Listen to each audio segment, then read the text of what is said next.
This morning I'm at the gym, and there's this couple that works out at the gym the same time I do. They've been there for years. We've been there for years. I've been there for years. So, got to know them. They're a Christian couple, amazing people. And this morning she was just there and he wasn't. She was working out, and you could just see this demeanor on her face. And another guy who knows her walked up to me and goes, "Hey, go check on her."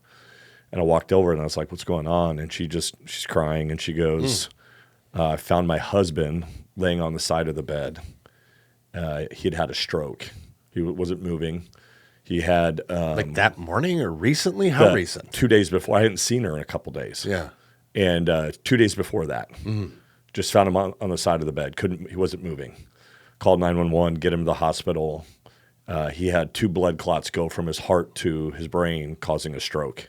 52 years old.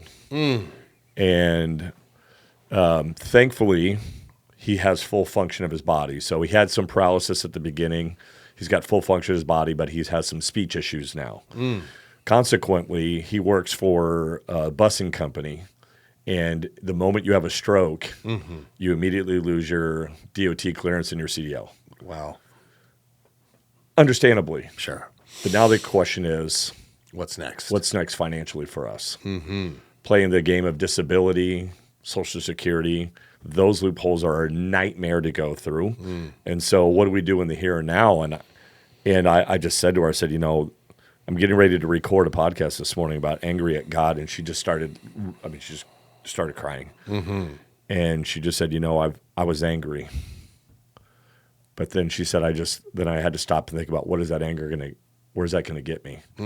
And she just said, this is an opportunity for God to show out.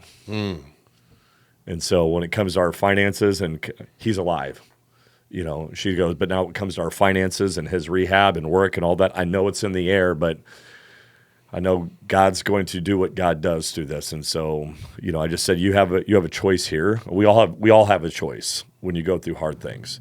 You can play the victim, and you can stay there for a long period of time if you're not careful. And it's understandable, by the way. I'm not being unempathetic to the fact that when you go through something hard like that you can't feel victimized, because you're asking the question of why me and why not somebody else. Okay.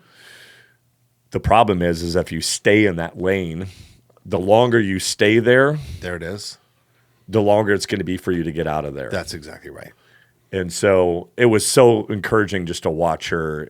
This is 2 days ago. And to already realize her anger, and then very quickly be able to put a stop to that and go, no, I'm not living in that. God is bigger than this. I have to have an eternal view on this, that God's going to under control. And even if he doesn't, then I'm still going to worship him.